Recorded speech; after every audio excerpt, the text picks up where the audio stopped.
ಆತ್ಮೀಯ ವಿದ್ಯಾರ್ಥಿಗಳೇ, maths class room YouTube ಚಾನಲ್ಗೆ ತಮಗೆಲ್ಲರಿಗೂ ಸ್ವಾಗತವನ್ನು ಕೋರುತ್ತಾ, ಇವತ್ತಿನ ಈ ವಿಡಿಯೋದಲ್ಲಿ 10ನೇ ತರಗತಿ ಗಣಿತ ವಿಷಯದ ಅಧ್ಯಾಯ 5 ಸಮಾಂತರ ಶ್ರೇಣಿಗಳು ಪಾಠದ LBA ಆಧಾರಿತ ಮಾದರಿ ಪ್ರಶ್ನೆ ಪತ್ರಿಕೆ ಮತ್ತು ಉತ್ತರಗಳ ವಿವರಣೆ ನೀಡ್ತಾ ಇದ್ದೇನೆ. ವಿಡಿಯೋ ಸ್ಟಾರ್ಟ್ ಮಾಡೋದಕ್ಕಿಂತ ಮುಂಚೆ ಇನ್ನೂ ನನ್ನ ಚಾನಲ್ನ ಯಾರು ಸಬ್ಸ್ಕ್ರೈಬ್ ಆಗಿಲ್ವೋ ದಯವಿಟ್ಟು ಸಬ್ಸ್ಕ್ರೈಬ್ ಆಗಿ, ಅದೇ ರೀತಿ ನಿಮಗೇನಾದರೂ ಈ ವಿಡಿಯೋ ಇಷ್ಟ ಆದಲ್ಲಿ ವಿಡಿಯೋ ಕೊನೆಗೆ ಒಂದು ಲೈಕ್ ಮಾಡಿ ಅಂತ ಹೇಳ್ತಾ ವಿಡಿಯೋ ಸ್ಟಾರ್ಟ್ ಮಾಡ್ತಾ ಇದ್ದೇನೆ. ಈ ಒಂದು LBA ಆಧಾರಿತ ಪ್ರಶ್ನೆ ಪತ್ರಿಕೆ ಒಟ್ಟು 20 ಅಂಕಗಳಿಂದ ಕೂಡಿದ್ದು, ಮೊದಲ ಮೇನ್ ಬಹು ಆಯ್ಕೆ ಪ್ರಶ್ನೆಗಳಾಗಿರುತ್ತೆ. ಬಹು ಆಯ್ಕೆಯ ಪ್ರಶ್ನೆಗಳು ಒಟ್ಟು 3 ಇದ್ದು, ಒಂದು ಪ್ರಶ್ನೆಗೆ 1 ಅಂಕಗಳು ಫಿಕ್ಸ್ ಆಗಿರುತ್ತೆ. ಒಂದನೇ ಪ್ರಶ್ನೆ, ಒಂದು ಸಮಾಂತರ ಶ್ರೇಣಿಯ ಎನ್ನನೇ ಪದವು AN = 5n + 3 ಆದಾಗ ಶ್ರೇಣಿಯ ಮೂರನೇ ಪದ ಕಂಡುಹಿಡಿಯಿರಿ ಅಂತ ಹೇಳಿದ್ದಾರೆ. ಒಂದು ಸಮಾಂತರ ಶ್ರೇಣಿಯ ಎನ್ನನೇ ಪದ AN = 5n + 3 ಆದಾಗ ಈ ಒಂದು ಶ್ರೇಣಿಯ ಮೂರನೇ ಪದ ಕಂಡುಹಿಡಿಯಿರಿ ಅಂತ ಹೇಳಿದರೆ, ಈ ಒಂದು ಶ್ರೇಣಿಯ ಮೂರನೇ ಪದ A3 = 18 ಆಗುತ್ತೆ. ಆಪ್ಷನ್ ಸಿ 18 ಸರಿಯಾದ ಉತ್ತರ ಆಗಿರುತ್ತೆ. ಎರಡನೇ ಪ್ರಶ್ನೆ, 5, 3, 1, -1 ಈ ಶ್ರೇಣಿಯ ಸಾಮಾನ್ಯ ವ್ಯತ್ಯಾಸ ಎಷ್ಟು ಅಂತ ಹೇಳಿದ್ದಾರೆ. ಈ ಎರಡನೇ ಪ್ರಶ್ನೆಗೆ ಸರಿಯಾದ ಉತ್ತರ, ಈ ಒಂದು ಶ್ರೇಣಿಯ ಸಾಮಾನ್ಯ ವ್ಯತ್ಯಾಸ D = -2. ಆಪ್ಷನ್ ಬಿ -2 ಇದಕ್ಕೆ ಸರಿಯಾದ ಉತ್ತರ ಆಗಿರುತ್ತೆ. ಮೂರನೇ ಪ್ರಶ್ನೆ, 2, x, 26 ಇವು ಸಮಾಂತರ ಶ್ರೇಣಿಯಲ್ಲಿದ್ದರೆ ಎಕ್ಸ್ನ ಬೆಲೆ ಕಂಡುಹಿಡಿಯಿರಿ ಅಂತ ಹೇಳಿದ್ದಾರೆ. ಇಲ್ಲಿ ಏನು ಮಾಡ್ಬೇಕಪ್ಪ ಅಂದರೆ, ಮೊದಲ ಪದ ಮತ್ತು ಮೂರನೇ ಪದವನ್ನು ಸಂಕಲನ ಮಾಡಿ ಕೂಡ್ರಿ. 26ಕ್ಕೆ 2 ಸೇರಿಸಿದಾಗ 28 ಆಗುತ್ತೆ. ಇದನ್ನು 2ರಿಂದ ಭಾಗಿಸ್ರಿ. 28ನ್ನ 2ರಿಂದ ಭಾಗಿಸಿದಾಗ 14 ಬರುತ್ತೆ. ಇದಕ್ಕೆ ಸರಿಯಾದ ಉತ್ತರ ಆಪ್ಷನ್ ಎ 14 ಆಗಿರುತ್ತೆ. ಎರಡನೇ ಮೇನ್, ಈ ಕೆಳಗಿನ ಪ್ರಶ್ನೆಗಳಿಗೆ ಉತ್ತರಿಸಿ. ಇಲ್ಲಿ ಒಟ್ಟು 3 ಪ್ರಶ್ನೆಗಳಿದ್ದು, 1 ಅಂಕಕ್ಕೆ 1 ಪ್ರಶ್ನೆ ಇರುತ್ತೆ. ಹಾಗಾಗಿ 3 × 1 = 3 ಆಗಿರುತ್ತೆ. ನಾಲ್ಕನೇ ಪ್ರಶ್ನೆ, ಒಂದು ಸಮಾಂತರ ಶ್ರೇಣಿಯ ಎನ್ನನೇ ಪದ AN = 3n - 2 ಆದಾಗ ಆ ಶ್ರೇಣಿಯ 9ನೇ ಪದ ಕಂಡುಹಿಡಿಯಿರಿ ಅಂತ ಹೇಳಿದ್ದಾರೆ. ಒಂದು ಸಮಾಂತರ ಶ್ರೇಣಿಯ ಎನ್ನನೇ ಪದ AN = 3n - 2 ಆದಾಗ ಆ ಶ್ರೇಣಿಯ 9ನೇ ಪದ ಕಂಡುಹಿಡಿಯಿರಿ ಅಂತ ಹೇಳಿದ್ದಾರೆ. ಆ ಶ್ರೇಣಿಯ 9ನೇ ಪದ ಕಂಡುಹಿಡಿಯೋಣಾಗಾದರೆ, ಇಲ್ಲಿ ಆ ಶ್ರೇಣಿಯ 9ನೇ ಪದ 25 ಆಗಿರುತ್ತೆ. ಹೇಗಪ್ಪ ಅಂದರೆ, ಇಲ್ಲಿ AN = 3n - 2 ಆದಾಗ ಇಲ್ಲಿ ಶ್ರೇಣಿಯ 9ನೇ ಪದ ಕೇಳಿದಾಗ n ಬೆಲೆ 9 ಬರೆಯೋಣ. A 9 = 3 × 9 3 9 27. 27ರಲ್ಲಿ -2ನ್ನ ಕಳೆದಾಗ ಉತ್ತರ ಎಷ್ಟು ಬರುತ್ತಪ್ಪ ಅಂದರೆ 25 ಬರುತ್ತೆ. ಹಾಗಾಗಿ ಇದಕ್ಕೆ ಸರಿಯಾದ ಉತ್ತರ 25 ಆಗುವುದು. ಐದನೇ ಪ್ರಶ್ನೆ, 100, 93, 86 ಈ ಶ್ರೇಣಿಯ ಸಾಮಾನ್ಯ ವ್ಯತ್ಯಾಸ ಎಷ್ಟು?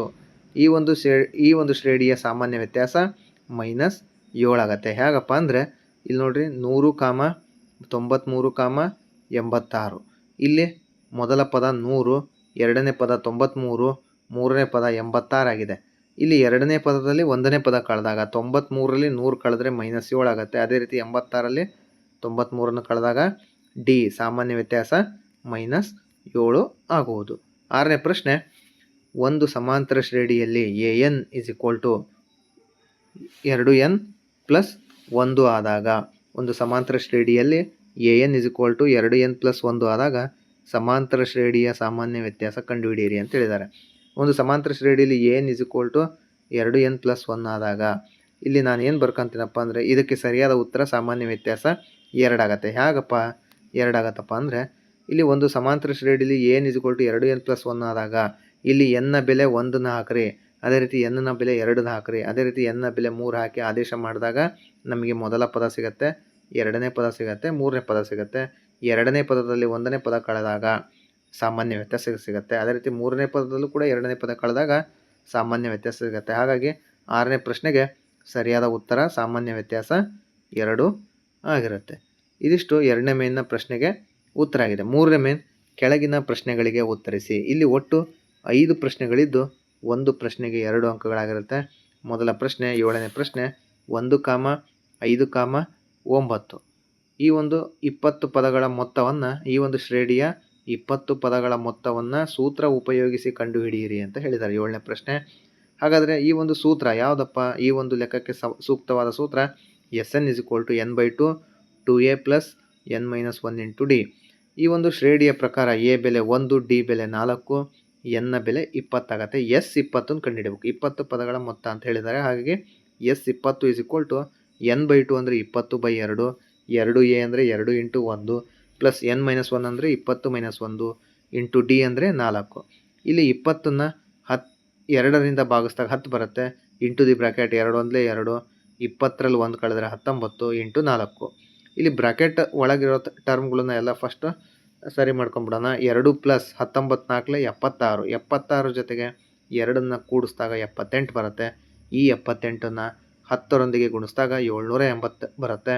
ಹಾಗಾಗಿ ಈ ಒಂದು 7ನೇ ಲೆಕ್ಕದಲ್ಲಿ ಕೊಟ್ಟಿರುವ ಶ್ರೇಣಿಯಲ್ಲಿ 20 ಪದಗಳ ಮೊತ್ತ ಎಷ್ಟಾಗತ್ತಪ್ಪ ಅಂದರೆ 780 ಆಗುತ್ತೆ. ಇದಿಷ್ಟು 7ನೇ ಪ್ರಶ್ನೆಗೆ ಉತ್ತರ ಆಗಿದೆ. 8ನೇ ಪ್ರಶ್ನೆ 5 + 10 + 15 ಈ ಒಂದು ಸಮಾಂತರ ಶ್ರೇಣಿಯ 20 ಪದಗಳ ಮೊತ್ತ ಕಂಡುಹಿಡಿಯಿರಿ ಅಂತ ಹೇಳಿದ್ದಾರೆ. 5 + 10 + 15 ಈ ಒಂದು ಕೊಟ್ಟಿರುವ ಸಮಾಂತರ ಶ್ರೇಣಿಯ 20 ಪದಗಳ ಮೊತ್ತವನ್ನು ಕಂಡುಹಿಡಿಯಿರಿ ಅಂತ ಹೇಳಿದ್ದಾರೆ. ಈ ಒಂದು ಶ್ರೇಣಿಯ ಪ್ರಕಾರ ಎ ಬೆಲೆ 5, ಡಿ ಬೆಲೆ 5 ಆಗುತ್ತೆ, ಎನ್ನ ಬೆಲೆ 20 ಆಗುತ್ತೆ. ಎಸ್ 20ನ್ನು ಕಂಡುಹಿಡಿಬೇಕಾಗತ್ತೆ. Sn is equal to n/2 into the bracket 2a plus n-1 into D. ಇಲ್ಲಿ n/2 ಅಂದರೆ 20/2, 2a ಅಂದರೆ 2 × 5 ಪ್ಲಸ್ n-1 ಅಂದರೆ 20 - 1 ಇಂಟು ಡಿ ಅಂದರೆ ಸಾಮಾನ್ಯ ವ್ಯತ್ಯಾಸ 5 ಆಗುತ್ತೆ. ಈ ಹಿಂದಿನ ಲೆಕ್ಕದ ಹಾಗೆ 20ನ್ನು 2ರಿಂದ ಭಾಗಿಸಿದಾಗ 10 ಬರುತ್ತೆ. ಇಂಟು ದಿ ಬ್ರಾಕೆಟ್ 2 5 10 ಪ್ಲಸ್ 20ರಲ್ಲಿ 1 ಕಳೆದರೆ 19 ಇಂಟು 5. 10 ಹಾಗೆ ಇರಲಿ. ಈ ಬ್ರಾಕೆಟ್ ಒಳಗಡೆ ಇರುವ ಟರ್ಮ್ಗಳನ್ನು ಫಸ್ಟ್ ಸಾಲ್ವ್ ಮಾಡ್ಕೊಂಬಿಡೋಣ. 10 ಪ್ಲಸ್ 19 5 95, 95 ಜೊತೆಗೆ 10ನ್ನು ಕೂಡಿದಾಗ 105 ಬರುತ್ತೆ.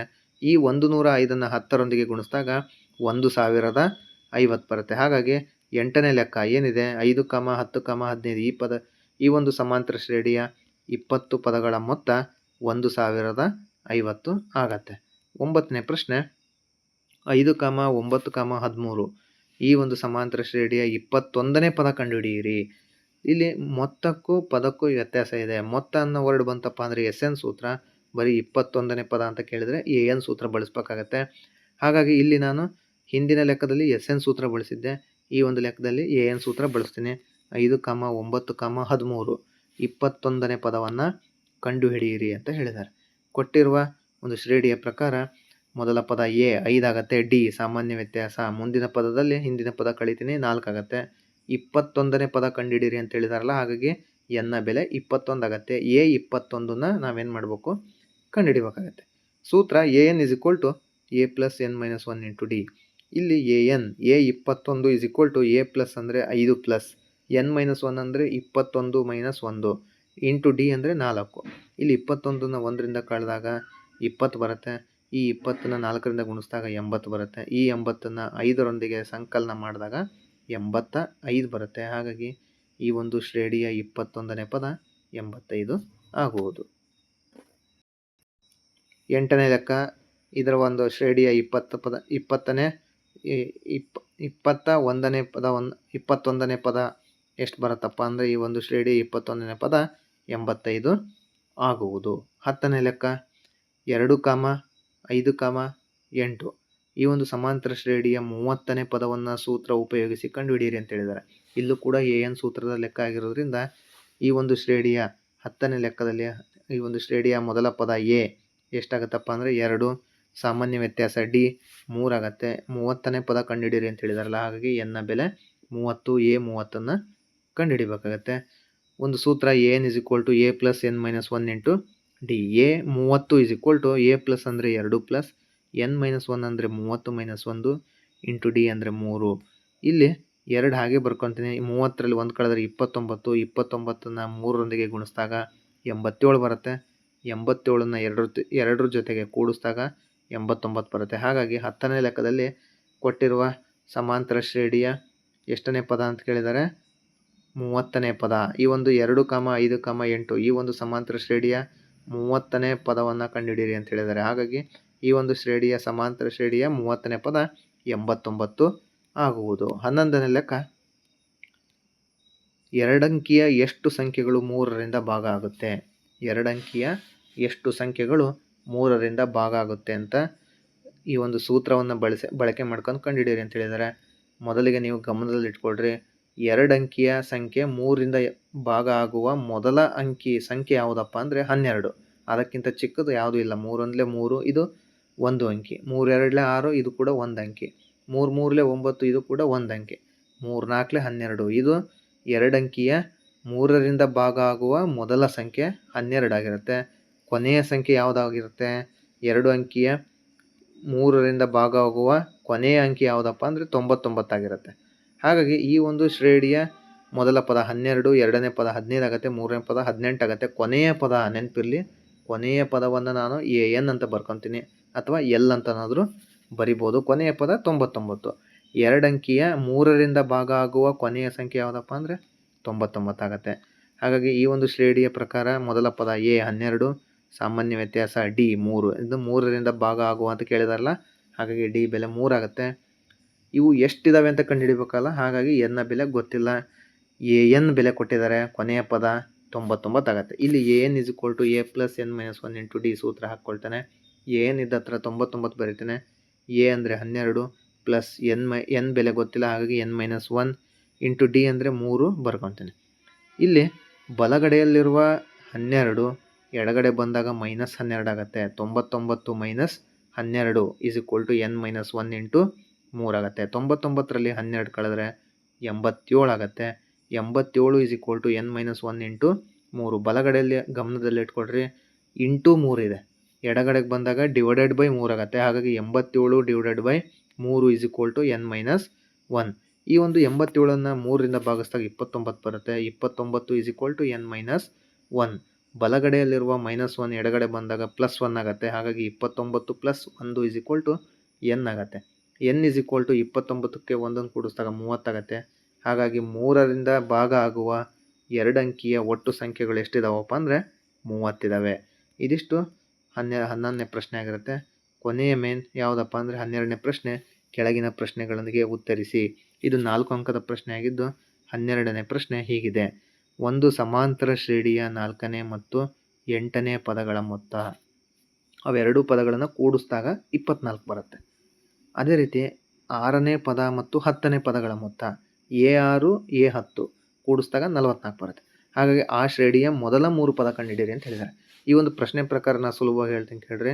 ಒಂದು ಸಮಾಂತರ ಶ್ರೇಣಿಯ 4ನೇ ಮತ್ತು 8ನೇ ಪದ ಅಂತ A4 + A8 = 24.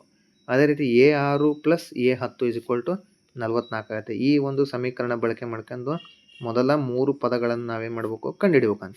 ಪ್ರಶ್ನೆ ಪ್ರಕಾರ A4 + A8 = 24 ಬರ್ಕೊತೀನಿ. A4ರ ಸಾಮಾನ್ಯ ರೂಪ A + 3D, A8ರ ಸಾಮಾನ್ಯ ರೂಪ A + 7D = 24 ಆಗುತ್ತೆ. A ಅನ್ನೋದು 2 ಇದಾವೆ, ಹಾಗಾಗಿ 2A. ಅದೇ ರೀತಿ D ಅನ್ನೋದು ಒಂದು ಕಡೆ 3 ಇದೆ, ಒಂದು ಕಡೆ 7 ಇದೆ. 3 + 7 10, 10D ಆಗುತ್ತೆ. 2A + 10D = 24. ಈ ಸಮೀಕರಣ 2ರಿಂದ ಭಾಗ ಆಗೋದ್ರಿಂದ ಈ ಒಂದು ಸಮೀಕರಣ 2ರಿಂದ ಭಾಗಿಸಿದಾಗ ಏನಾಗುತ್ತೆ, A + 5D = 12 ಆಗುತ್ತೆ. ಇದನ್ನು ಸಮೀಕರಣ 1 ಅಂತ ಬರ್ಕೊಳ್ತೀವಿ.